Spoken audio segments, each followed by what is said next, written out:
Hey guys, it's Numa, and today I'm going to be recording part 2 of the tutorial. In this episode, I'm going to be going over more of how to play the game, instead of part 1 being like the process of getting into the game. So let's get into it. So let's start off with the very basics. So when you hold an orb and move it to the right, it will swap places with the orb on the right. That goes for every other way: up, right, left, down, and even diagonally. Now, you can't puzzle infinitely. When you hold the thing, it will show you your control time. Now, I have some awakenings, which I'll talk about later, but they're called control time extensions. And what they do is extend my control time to 10 seconds. Now, if you don't have those, you'll usually have around 4 seconds. So, showing how to do it. Once you hit half the time you're able to control, this marker will come up. And once this gauge goes away, it'll forcibly make you let go of the orb. Now, how do you actually attack in this game or clear orbs? Now, unless you have some kind of leader that prevents you from doing this, if you clear 3 orbs of the same color, it will erase that orb. Now, if you don't have that color attribute character in your party, they won't attack. So, say this is a water orb, right? If you clear these orbs, none of my characters attack because none of my characters are water attributes. But when you look at these dark orbs, if you clear these, all my characters attack because every one of my characters have a dark attribute with them. Now, what a lot of new players do is only clear one combo at a time. This is definitely not what you want to do. How you want to play the game is try to make as many combos as possible. Now, this is really hard at the start, but once you keep playing the game and get used to it, you'll get it down. And it helps a lot to also watch people play than just trying to get it yourself, because you get a proper image in your mind of how you're supposed to play the game. If you clear 5 orbs at once, then you get what you call a mass attack. A mass attack is basically an attack that kills all the enemies, or attacks all the enemies.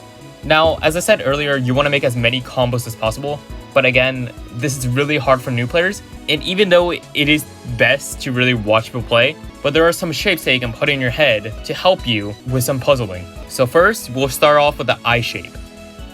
So let me clean up the book, or mess with the board. So you see these 3 heal orbs right here. You see how they make an eye shape? Although it's upside down. Let me do that. You see how it makes an eye shape? Then if you bring this heal orb down, it'll clear the orb. Next is the triangle. You see these 3 orbs? Do you see how it makes a triangle shape? If you take this middle orb right here and move it to the left, then it clears the orb. Next is the L shape. The L shape is when 3 orbs look like this.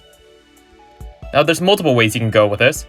You can either go from the bottom and move it up to the right, and it'll clear the orb. Or you can go from the side to go to the left and down. And you can do that for every other side just as easily. Next is called the L skip. Do you see these 3 dark orbs? Do you see how it makes an L, kind of? It's kind of like the wider L from the last one.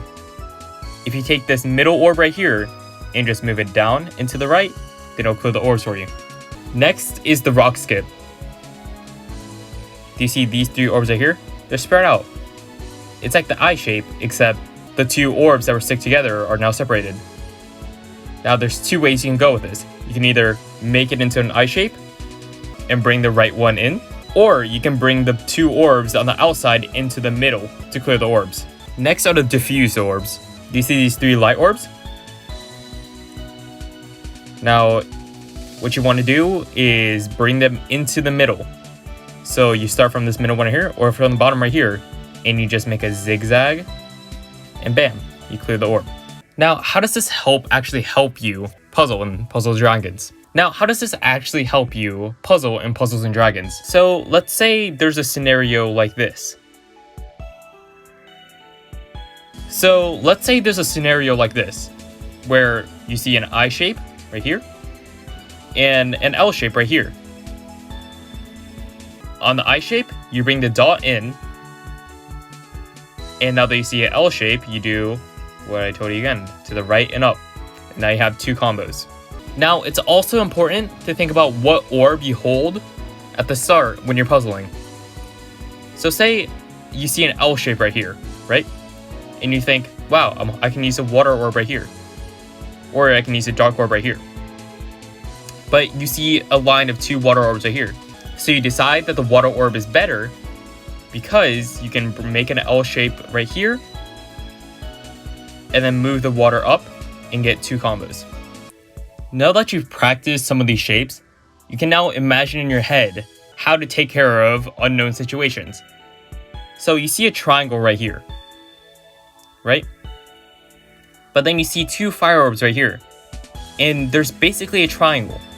So what you do is do the same form for triangle, where you take the middle and bring it up, and bring it up, and now you see an eye shape right here. And now you know to bring the dot into the line, and bam, you cleared 5 orbs. So this is a little bit more advanced, but you also, while you're puzzling, want to set up for what's called Skyfall combos. So whenever you're playing the game, puzzling, and you clear some orbs, sometimes the game drops the right color in the perfect place for you to get another combo. That's a Skyfall combo. So you think it's all luck and chance, but what if you could set up for it to raise your chances? So say I'm clearing this light orb right here, right? Now I can put 2 fire and 2 water right like that to set up for a Skyfall combo. So if a fire or water drops like that, then it'll clear it for me. So why do combos actually matter? Combos are a huge part of your DPS. So say you do 1 combo, right? That's a 1 times multiplier. But if you do 2 combos, it adds 0.25 times to the multiplier, to your damage. So say you do 2 combos, and that's 1.25 times your base damage. And that goes on and on. So if you do 5 combos,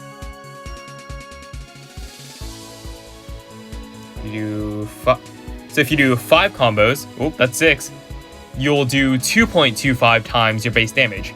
That's double your base damage. Now that may sound small right now, but once you get your leader skills, your awakenings, and all your multipliers in there, that can be a huge part of your DPS. You may also ask, does clearing more than 3 orbs at once boost your damage? And the answer is yes. So same with the combos, say you cleared 3 orbs at once. That's a 1 times multiplier. But once you clear 4 orbs at once, that adds 0.25 times to your original multiplier. So now it's 1.25 times your base damage. So if you clear 6 orbs, that's 1.75 times to your base damage. Here's a tip from me though. So say you have 1, 2, 3, 4, 5, 6, 7 grass orbs. It's much better for you to clear these grass orbs in a sets of 3 and 4 instead of clearing all 7 at once. So what I mean is, it's a lot better, or it's a lot worse to clear orbs like this than is to clear orbs like this. The reason is you just get a better multiplier at the end. So unless you want a mass attack to kill all the enemies at once, it's a lot better to clear in sets of smaller amounts, such as 3, 3, 3, instead of 9, 1 big combo. Now let's get into a little bit more technical stuff. So first, I'll go over type advantages. So if you go to your settings or options and turn on attribute, if you look on the top left side, it will show you the type advantages and disadvantages. So what it's saying is fire is strong against grass, or wood. Wood is strong against water, and water is strong against fire. And the opposite also goes. Wood is weak against fire, water is weak against grass, and fire is weak against water. And for light and dark, they go hand in hand. Light is strong against dark, and dark is also strong against light. So when I say strong against, what it basically means is it will double the damage that you throw at that character if it's strong against them. So say you do 100 damage with a fire attribute character to a grass type, then you will do 200 damage in the end because it will double your damage. But if you are a grass type and you do 100 damage to a fire attribute, then you will do 50 damage because it will half the damage you will do. Now, light and dark types, they are both strong against each other. So if you do light damage to dark types, then it will double that damage. And if you do dark type damage to a light type, then it will double that damage. It is never reduced. Now that you know about type advantages and type disadvantages, we'll also go over targeting. So if you tap on a character, it will put a little reticle on it. This reticle means I will attack the enemy all the way on the left side first. I will attack the enemy in the middle first.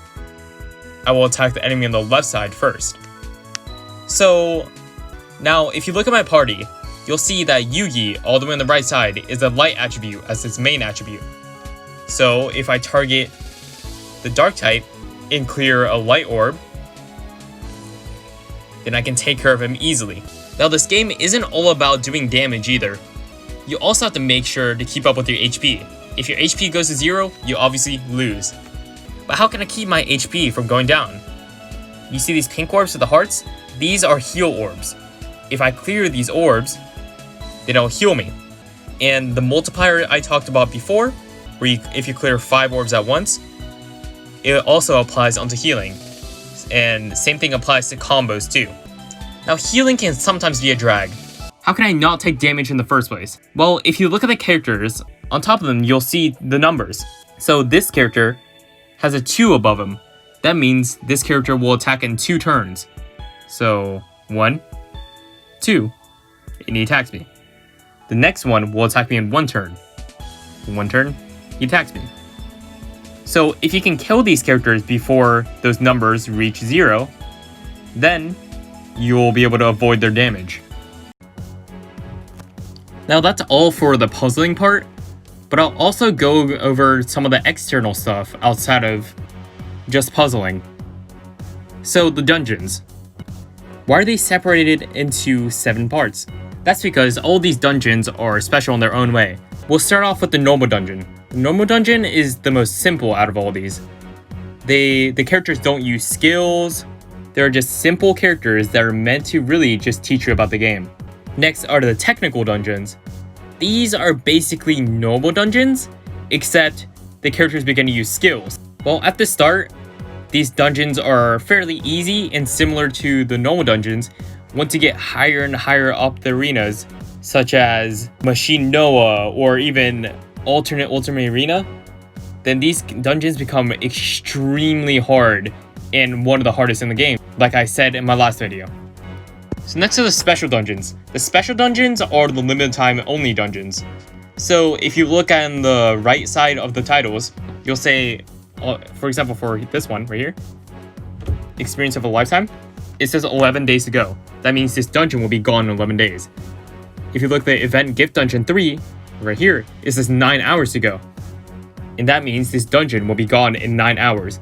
These dungeons are a mix of technical and normal dungeons, and they really do vary in difficulty, such as Brahma, I forgot how to say his name, is much more difficult than the Ultimate Devil Rush.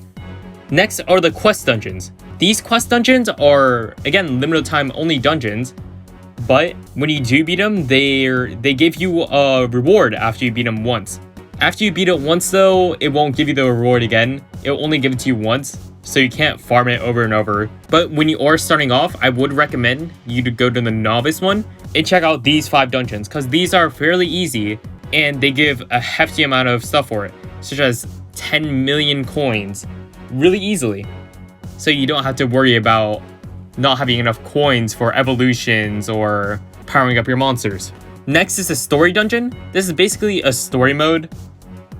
So there's only one story dungeon right now, but I'd recommend just playing through. It's pretty cool, and you're not allowed to choose your character for this. It will give you a set character for you to play with.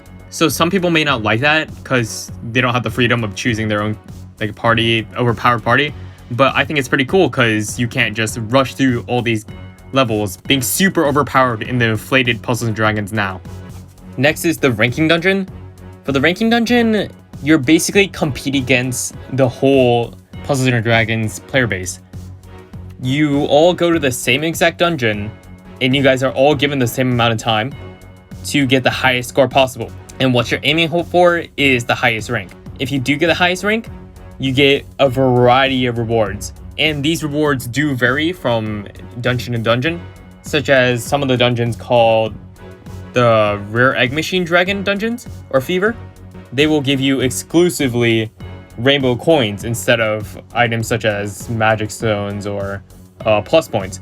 But all these rewards do have one thing in common in different dungeons, and that is they all give you a crown if you get the highest rank in the dungeon.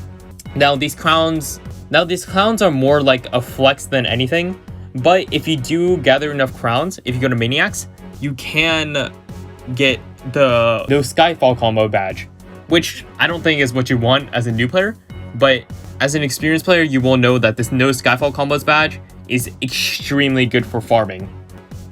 And finally, we have multiplayer dungeons. This is pretty self-explanatory. They're just multiplayer dungeons. You can play with other people in the same dungeon. And finally, we'll go over helpers. So what is a helper? So when you enter a dungeon, you're able to have 2 leaders in your party. One of them is your leader, personal leader, and the second one is a helper. Now, you can set your own helper if you want, or you can borrow a character from people all over the world that have characters that you may not have. Like, for example, there's a character called Yugi, for example, there's a character like Yugi, which is one of the best characters in the game right now, which I don't have. But because my friend has him, I can freely use Yugi whenever I want. Now, you see the stuff that says best friend, friend, and user under him? So what's the difference between these people? So let's go for user first. A user is basically just a random person that you haven't saved as a friend, which after you beat a dungeon with the user, you can become friends with after. And these people give you 5 friend points after using them. Next is a friend. A friend is someone that you've already saved from either saving them from using them as a user or exchanging a friend ID with someone you know personally. And these friends, after using them, will give you 10 POW points.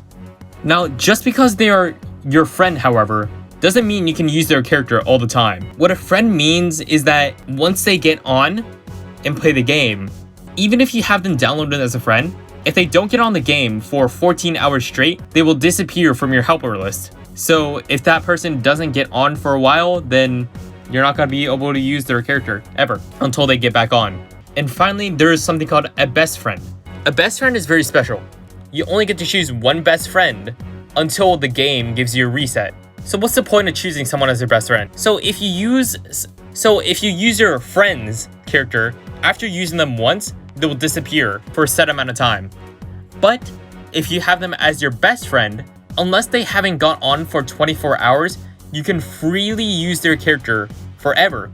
And added on top of that, after your first use with them, they will give you 100 POW points. So make sure you choose your best friend extremely wisely. So the last thing is looking at the marks on the right side. This isn't too important, but I think it's just a fun fact. Looking at Yuki Suzu, do you see the red circle next to Tifa? What that means is this is their leader on the Team 1 slot, such as this, the Team 1. What the triangle means is basically, this only appears if you select someone as your best friend. This means that this is their character on the Team 2 slot on their party list, so right here. What the square means is basically, that is the character that they have used the most recently in their party. So you can also see this in your own party, as this is my main party. It has a circle, so my Team 1 slot, and it has a square, the party I've used the most recently. This is my Team 2 slot, so it's a triangle. And none of the other things have anything on. Alright guys, that's gonna be it on this video. I hope y'all enjoyed. This is more based for the new players, but even if you're an experienced player, I hope I left some little cool facts about it inside. And I hope y'all liked the little naming thing about the I shape and L shape. It may be a little bit confusing to remember, but I'm sure it'll help. But again, the most important thing really is to practice, because you're never gonna get it if you don't practice. And again, watching people play has helped me personally so much. So yeah, if you like the video, leave a like, drop a sub, check out the Patreon in the description. And yeah, I'll see y'all later. Peace.